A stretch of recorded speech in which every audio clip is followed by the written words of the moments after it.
Hello everyone, and welcome to another Facebook Live where I'm here talking to you on one particular topic each week. Welcome, and do feel free to share this either during or after the session if you're watching the recording. My name is Claire Evans and I'm a time management and productivity coach, and working to help you maintain and improve your productivity, create a happier, more fulfilled life in an easier, more naturally balanced way. Feel free to comment during the session if you're watching live, or you can pop something in the comments later on. Today's topic is around meetings, how to have more effective meetings. As business owners and professionals, we tend to get drawn into meetings on a fairly regular basis. It's a pretty important part of either doing business or working, and it can take up huge amounts of time. So how you manage your meetings is going to have an impact on how you use your time and how productive you are. And if you can manage those meetings more effectively, then you'll potentially gain time. And as a company or even as a business, you can spend hours and hours in meetings. A report I produced last year had a look at some of the stats that get produced around meetings. And it was estimated that busy professionals are spending on average 60 meetings a month, and managers think that probably only 30% of that time is, 60% of the time, 30% is actually being wasted in the meetings. So in-person meetings obviously take up a lot more time because you have the travel time and costs involved. And virtual meetings, things like this, using online platforms are becoming getting much more used to that. They're becoming a much better way of doing things. In one of the stats that was produced from a particularly big company, they reckoned that they spent over 300,000 hours a year just in their weekly meeting. And I'm sure that probably resonates with quite a few people out there who have regular team meetings or update meetings, that how much time you actually spend in those meetings. And a lot of people that I speak to or work with are caught up in meetings because that's, to a certain extent, it's part of what they do, it's part of their job, and they find it very time consuming, and they can spend lots and lots of time in meetings. The impromptu drop-by meetings can also have a huge impact on our productivity. The sort of quick, have you got a moment, the quick phone call, people dropping by your desk if you're working in an office environment. And again, that just kills everyone's productivity if you have those impromptu meetings, or the ones where you get asked to come and attend a meeting at very short notice. So you've got to fit it in around the other things that you were doing in your day. You've got to rearrange things. So by understanding and having more effective meetings, you can start using your time more productively. I think one of the number one things to think about when you're looking at managing your meetings is that it is your time and your choice and your decision as to whether you attend a meeting or not. You don't have to attend every meeting that you get invited to or that you're asked to attend. I think a lot of people do fall into that, I've been asked to go to a meeting, therefore I must go. So you need to think about the purpose of the meeting and make sure that the ones that you are going to are the ones that are really where either you can add value or they're going to give you value. And think about whether you are the best person to attend this meeting. Are you the right person to attend? Could someone else attend in your place? And also, I mentioned before about virtual meetings. Would a virtual meeting work better instead, using Skype, Zoom, GoToMeetings, all these different platforms? Would that be a more effective use of your time? When it comes to planning your meetings, make sure that either you, if you're organising the meeting, you have an agenda for the meeting, or that you are provided with an agenda for the meeting. So even if it's just a few key points, so that you know what the purpose is, what the content is, the key points that are going to be covered, any major discussion points, and also any expected outcomes. What is the purpose? What are the outcomes? And you can then be in a better position to make a decision about whether it's a meeting that you want to attend. Make sure you have the right people attending the meeting. There's nothing worse than going through a whole meeting and then finding out that, oh, well, actually, we can't make a decision on that because X either couldn't attend or wasn't invited, or we don't have the right people in the meeting to make the decisions. As part of either running or being involved in the meeting, make sure that you have a facilitator, someone that can help keep you to the agenda, keep you on time and on track. It's helpful to have a separate note taker, and depending on the number of people in the meeting, to have someone that can keep you to time as well, so that you know when you're coming up to time, if you've been spending too much time on a particular topic, so that the meeting doesn't run over. That's one of the key things, is to make sure that meetings start on time and they end on time. So showing people respect by turning up at a meeting on time and not rushing in at the last minute, and also keeping it to time so that meetings don't drag on, they don't really run over, which again has an impact on what people were planning to do, other things that they need to be getting on with, and particularly when it relates to travel.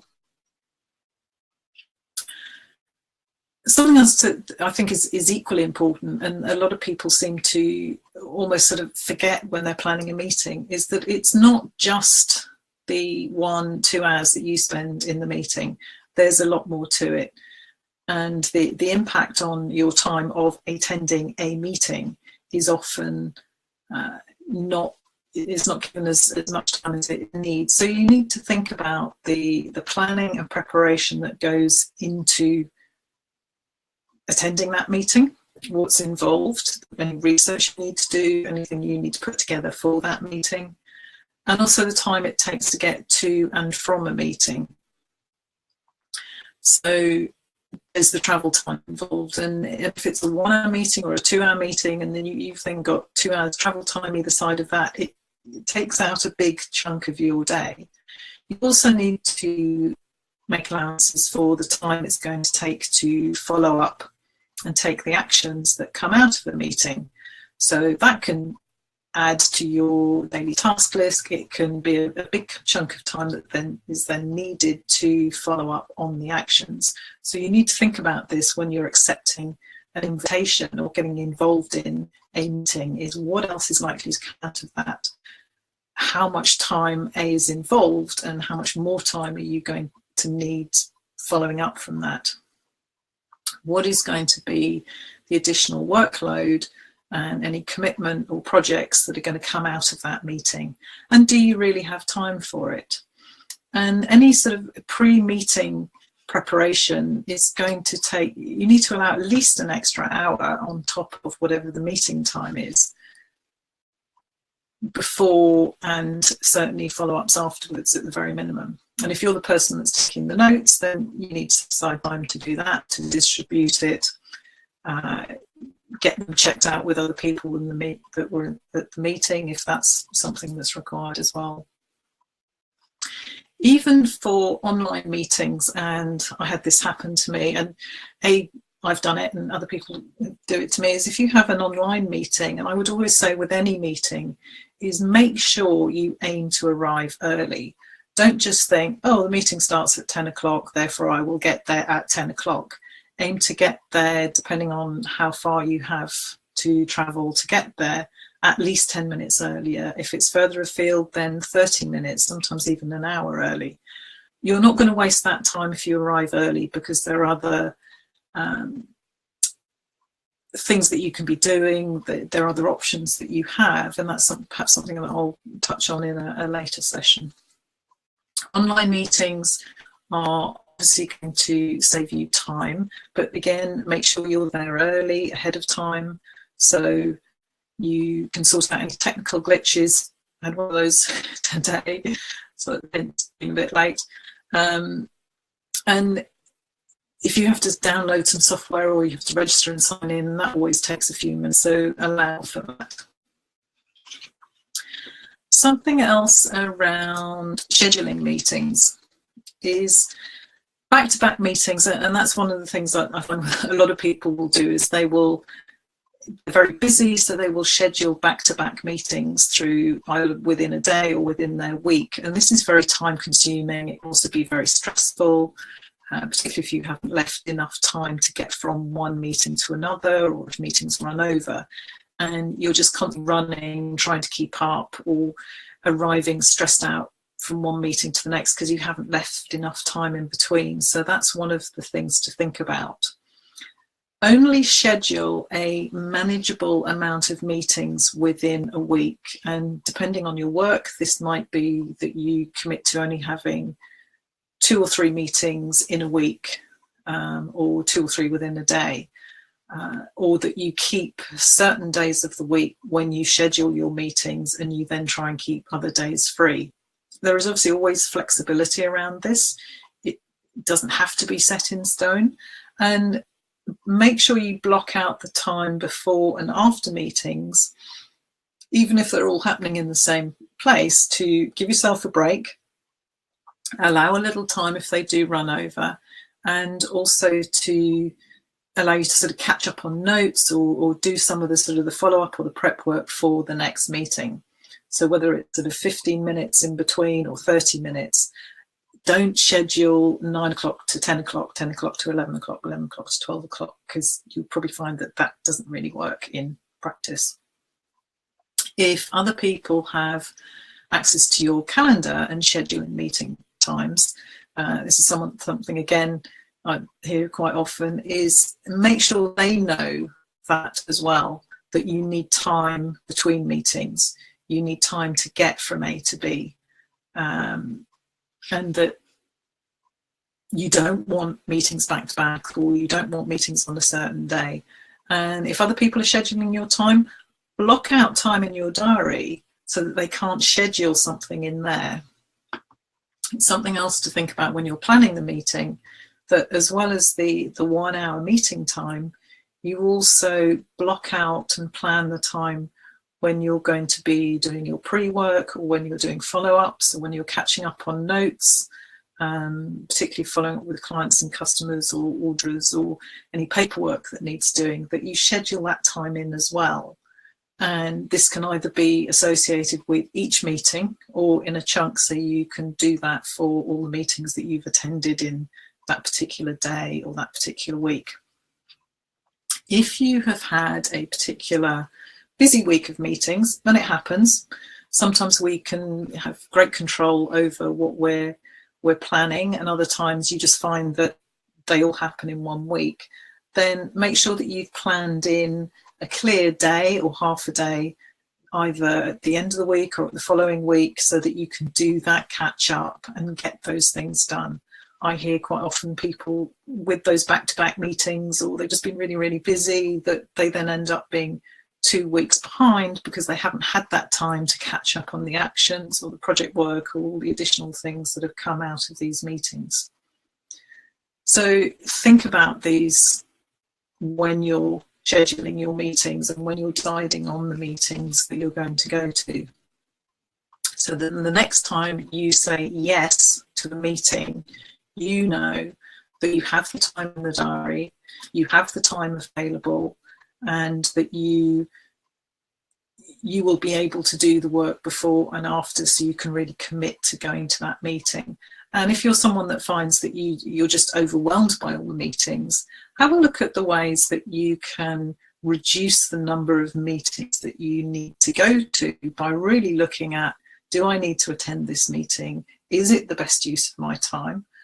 Which is another question I get people to ask themselves, particularly with some of those business-related meetings, or they may be around networking, they may be around training, is think about, what are you going to get out of attending that meeting? And is it the best of your use of your time, attending that meeting and taking an hour, half a day, it might be a day, when you could be doing other things. So it's also understanding your timetable, how your diary is situated, and what your other priorities are as to whether attending that meeting is a good use of your time.